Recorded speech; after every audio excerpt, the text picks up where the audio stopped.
So hello guys, आज मैं brand new video लेकर तो आज हम देखने वाले इस एनिमे का पार्ट नंबर 4। इसके आगे 3 पार्ट्स आपको हमारे चैनल में मिल जाएंगे और सबसे पहले आपको वो 3 पार्ट्स ही देखने चाहिए, क्योंकि आज के इस वीडियो में जो कुछ भी होने वाला है वो आपको उन 3 पार्ट्स को देखे बिना बिल्कुल भी कुछ समझ नहीं आएगा। तो चलिए बिना किसी देरी के स्टार्ट करते हैं। तो हम यहाँ पर देखते हैं कि ये सभी लोग यहाँ पर साथ में मिलकर ये डिसाइड करते हैं कि वो लोग सबसे पहले किरागिरी और हगाकुरी को ढूंढेंगे कि आखिर वो कहाँ पर है। तभी यहाँ पर किरागिरी इनके सामने आती है और वो यहाँ पर मोकोतो से कहती है कि सभी स्टूडेंट्स को लेकर स्विमिंग एरिया के पास पहुंचो। और यहाँ पर सारे लोगों के पहुंचने के बाद किरागिरी एक डोर को ओपन करती है, जहाँ पर उस डोर के अंदर वही किलर होता है जिसने की एक कॉस्ट्यूम पहना हुआ था। और फिर जब इस कॉस्ट्यूम का मास्क हटाया जाता है तो उन्हें वहाँ पर अंदर हगाकुरी मिलता है। लेकिन यहाँ पर मोकोतो एक चीज को नोटिस करता है कि जो कॉस्ट्यूम यहाँ पर हगाकुरी ने पहना हुआ है उसको बाहर से किसी ने लॉक किया हुआ है। तो इसका मतलब यह है कि हगाकुरी इस काम को अकेले नहीं कर सकता। जहाँ पर हगाकुरी अपनी डिफेंस में कहता है कि पिछली रात को मुझे एक लेटर मिला था जहाँ पर किसी ने तो मुझे ग्राउंड के अंदर बुलाया था, और जब मैं उस रूम के अंदर गया तो किसी ने मुझे पीछे से हमला किया और वहीं पर ही मुझे बेहोश कर दिया। और फिर जब मुझे होश आया तो मैंने देखा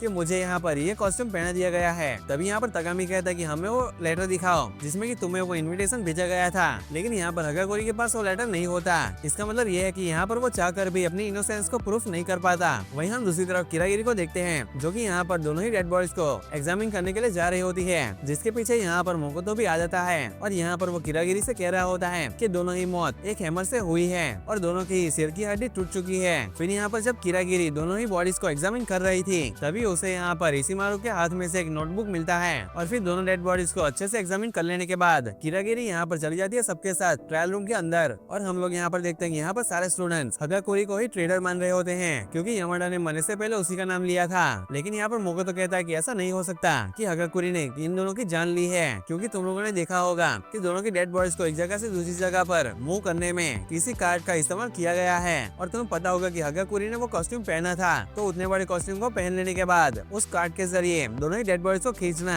बहुत ज्यादा ही मुश्किल है। लेकिन तभी यहाँ पर सेले कहती है कि हमने फोटो में भी देखा था कि आखिर जान किसने ली है। तभी यहाँ पर किरागिरी कहती है कि हमें जो भी फैसला लेना है वो काफी सोच समझ कर लेना होगा, क्योंकि अगर हमने गलती से भी किसी गलत आदमी पर वोट कर दिया तो असली ट्रेडर बच जाएगा और उसके बदले में हम सभी को सजा मिलेगी। तभी यहाँ पर सेले किरागिरी पर ही इल्जाम लगाने लगती है और वो कहती है कि हगाकुरी की जगह यहाँ पर किरागिरी भी हो सकती है ट्रेडर, क्योंकि जब हमें डेड बॉडीज मिली थी वहाँ पर किरागिरी भी नहीं थी। लेकिन यहाँ पर किरागिरी अपने डिफेंस में कहती है कि तुम्हें आखिर क्या लगता है कि मैंने ही यमाडा का खून कर दिया और ऊपर से इतनी बड़ी यमाडा की बॉडी को कार्ड का यूज कर सेकंड फ्लोर पर से थर्ड फ्लोर पर ले गई। आखिर मैं ऐसा कैसे ही कर सकती हूँ। इसका मतलब यही है कि यमाडा ने अपनी खुद की बॉडी को सेकंड फ्लोर से थर्ड फ्लोर पर लेकर गया, क्योंकि उसकी मौत सेकंड फ्लोर पर नहीं हुई थी। क्योंकि यहाँ पर सेले कहती है कि ऐसा नहीं हो सकता, मैंने खुद ही यमाडा की बॉडी को चेक किया था और मैंने देखा था कि वो सेकंड फ्लोर पर ही मर चुका था। लेकिन तभी यहाँ पर मोकोतो बीच में बोलता है और कहता है कि मैंने पहली बार जब यमाडा की बॉडी को देखा था तब उसके चश्मे पर खून था, लेकिन फिर मैंने दूसरी बार जब उसकी बॉडी को देखा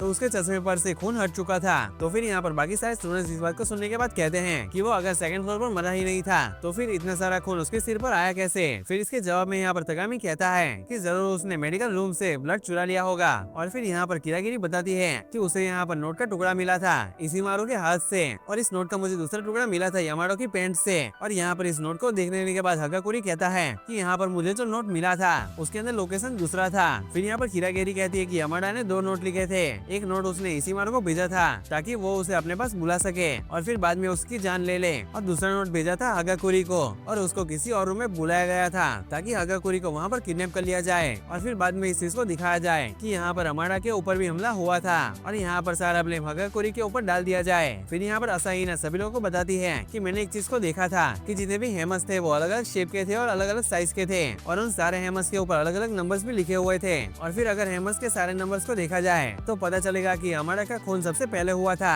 लेकिन यहाँ पर मोकोतो कहता है कि हो सकता है कि जो रियल किलर है उसने ये जानबूझकर किया हो ताकि हम सभी लोग कंफ्यूज हो जाए। उसने हेमर्स के साइज और नंबर्स को बदल दिया होगा, क्योंकि हम सभी लोगों को अभी अभी पता चला है कि यमाडा ने सभी से पहले इशिमारू को बुलाया था रूम के अंदर और उसकी जान ले ली, और उसके बाद जब दूसरा किलर था उसने यमाडा की भी जान ले ली। और अब हम सभी को ये बात पता है कि यमाडा ने इशिमारू की डेड बॉडी को एक फ्लोर से दूसरे फ्लोर के ऊपर शिफ्ट किया है, और इसके अलावा उसने अपनी बॉडी को भी दूसरे फ्लोर पर ले गया था। तो इसका मतलब ये है कि वो दूसरे किलर के साथ में मिलकर काम कर रहा था। तभी यहाँ पर मोकोतो को एक चीज याद आती है, तो फिर वो बोलता है कि जब हमें 2 डेड बॉडीज मिली थी तब वहाँ पर सेले के ऊपर किसी ने तो हमला किया था, लेकिन जब हमने सेले से पूछा कि तुम्हें क्या हुआ तो उसने बोला कि मुझे नहीं पता, और ऊपर से रूल के अकॉर्डिंग कोई भी ट्रेडर एक बार में सिर्फ 2 ही लोगों की जान ले सकता है, और अगर वो इससे ज्यादा किसी की जान लेने की कोशिश करता है तो यहाँ पर मोनोकुमा खुद ही उसे एलिमिनेट कर देगा और और फ्रेडर इतना गधा तो नहीं है कि वो तुम पर अटैक करेगा जिससे कि वो अपनी ही जान को खतरे में डाले। और ऊपर से तुमने हमें ये दिखाया कि फोटो के अंदर हगाकुरी हमला कर रहा है यामाटो के ऊपर, जबकि ये पूरा ही झूठ था।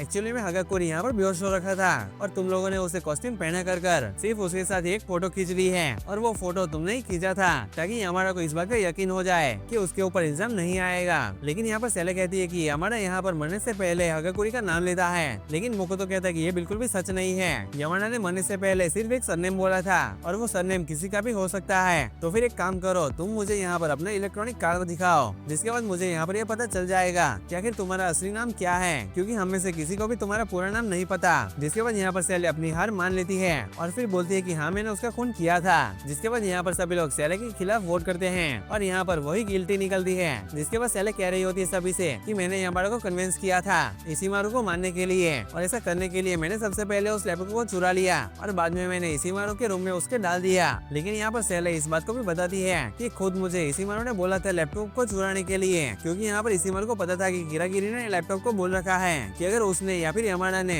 लैपटॉप को छूने की कोशिश भी की तो वो चिल्लाना स्टार्ट कर दे। और फिर यहाँ पर मैंने और यामाडा ने साथ में मिलकर एक प्लान बनाया था जिसमें कि हम यहाँ पर इशिमारू की जान ले लेंगे, और इसके बाद यहाँ पर यामाडा ये चीज को दिखाने की कोशिश करेगा कि उसके ऊपर भी हमला हुआ है, और सभी लोग यहाँ पर यामाडा के ऊपर ही फोकस करेंगे और उतनी ही देर में मैं जाकर इशिमारू की जान ले लूंगी। और आगे जाकर अगर कि सभी लोगों को शक होगा भी तो यामाडा के ऊपर ही सभी लोगों का सबसे पहला शक जाएगा, और ट्रायल के दौरान सभी लोग यहाँ पर यामाडा का ही नाम लेंगे। और जिसके बाद यहाँ पर जो रियल कल्प्रेट था यानी कि मैं बच जाती और यहाँ पर यामाडा भी बच जाता, लेकिन बाकी जितने भी स्टूडेंट्स थे उन सभी को सजा मिलती। लेकिन फिर भी मैंने यामाडा को धोखा दिया, जिसके बाद मैंने इशिमारू को मारने के बाद यामाडा की भी जान ले ली, क्योंकि मुझे पूरी जिंदगी यहाँ पर नहीं रहना और मेरा यही प्लान था कि मैं कैसे भी कर उन दोनों को मार दूं और बाद में मुझे कोई भी न पकड़ पाए, और कैसे भी कर मैं यहाँ से जीत कर बाहर चली जाऊँ। और इसके बाद जो भी मोनोकुमा मुझे पैसे देगा उन पैसों से मैं अपने लिए काफी बड़ा सा कासल खरीदूंगी और अपनी पूरी जिंदगी वहीं पर ही रहूंगी। फिर यहाँ पर सेले का जैसे ही एग्जीक्यूशन होता उससे पहले वो किरागिरी से जाकर मिलती है और उसे एक कैबिनेट की चाबी देती है जिसके अंदर उसने लैपटॉप को छुपा कर रखा था। लेकिन यहाँ पर सेले को अपनी मौत को सामने देखकर भी काफी मजा आ रहा होता है, क्योंकि वो खुद भी एक आसान मौत नहीं चाहती थी, बल्कि वो चाहती थी कि उसकी मौत काफी भयानक हो। फिर यहाँ पर हम एग्जीक्यूशन रूम का सीन देखते हैं जहाँ पर सेले को एक जगह पर बांध दिया जाता है और उसके चारों तरफ आग लगा दी जाती है, जिसके बाद फायर फाइटर का एक ट्रक उसके ऊपर ही सीधा चढ़ा दिया जाता है। लेकिन इतना सब चीज हो जाने के बाद भी कागामी को ऐसा लग रहा होता है कि कोई ना कोई तो स्टूडेंट अभी भी गेम वालों से मिला हुआ है और वो जानबूझकर सभी स्टूडेंट्स को उकसा रहा है ताकि वो एक दूसरे की जान ले ले। लेकिन इन सभी चीजों से साकुरा यहाँ पर काफी तंग आ जाती है और वो सीधा ही मोनोकुमा के पास जाकर उससे कहती है कि मैं तुम्हारी कोई भी बात नहीं मानूंगी और अब मैं तुम्हें यहाँ पर ही खत्म करने वाली हूँ। लेकिन यहाँ पर मोनोकुमा साकुरा को ब्लैकमेल करता है और बोलता है कि तुम्हें याद रहे कि मेरे पास तुम्हारे ऐसे कुछ दोस्त हैं जिनको कि मैंने बंदी बनाकर रखा हुआ है, और अगर तुमने मेरी बात को नहीं माना तो मैं उन लोगों की जान ले लूंगा। लेकिन यहाँ पर ये सारी बातों को मोकोतो यहाँ से सुन लेता है और उसको भी यहाँ पर ऐसा लगने लगता है कि हम में से ऐसा एक कोई स्टूडेंट है जो कि गेम वालों के साथ मिला हुआ है। और फिर यहाँ पर सभी स्टूडेंट्स के लिए दूसरा फ्लोर भी खोल दिया जाता है, जिसके वजह सभी लोग ऊपर की साइड चले जाते हैं ताकि वो लोग वहाँ पर इन्वेस्टिगेट कर सके। और यहाँ पर आने के बाद उन्हें यहाँ पर टीचर रूम और साइंस लैब मिलता है, जहाँ पर साइंस लैब के अंदर काफी सारे केमिकल्स थे और उसके अलावा काफी सारे पॉइजन भी वहाँ पर रखे हुए थे। और इन सभी चीजों के अलावा मोकोतो को यहाँ पर एक म्यूजिक रूम भी मिलता है जिसका दरवाजा अपने आप ही खुल रहा था। लेकिन यहाँ पर मोकोतो जैसे ही प्रिंसिपल के रूम में जाने की कोशिश करता है तो उसका दरवाजा बिल्कुल भी काफी कोशिश करने के बाद भी नहीं खोल पाता। तभी वहाँ पर उसके सामने किरागिरी आ जाती है और वो उससे पूछने लगती है क्या तुम हम सभी से कुछ न कुछ छुपा रहे हो, क्योंकि मैं देख रही हूँ कि तुम काफी समय से काफी स्ट्रेंज बिहेव कर रहे हो। और यहाँ पर ऐसा होता है कि मोकोतो को ऐसा लग रहा होता है कि साकुरा मोनोकुमा के साथ मिली हुई है, लेकिन अभी भी उसे ये बात कंफर्म नहीं होती, सिर्फ उसे शक होता है साकुरा के ऊपर। और इसी वजह से यहाँ पर मोकोतो किरागिरी को कुछ भी नहीं बताता और बोलता है कि ऐसा कुछ भी नहीं है। तभी यहाँ पर सारे स्टूडेंट्स मिलकर के डिसाइड करते हैं कि वो लोग यहाँ पर प्रिंसिपल के रूम का दरवाजा तोड़ देंगे और फिर वहाँ जाकर के देखेंगे कि आखिर वहाँ पर उन्हें क्या मिलता है। लेकिन यहाँ पर मोनोकुमा ये सारी बातों को सुन लेता है। फिर वो यहाँ पर एक नया रूल बनाता है कि जितने भी दरवाजे जो लॉक हो रखे हैं और किसी भी इलेक्ट्रिक कार से नहीं खुलेंगे उन्हें कोई भी स्टूडेंट नहीं तोड़ सकता,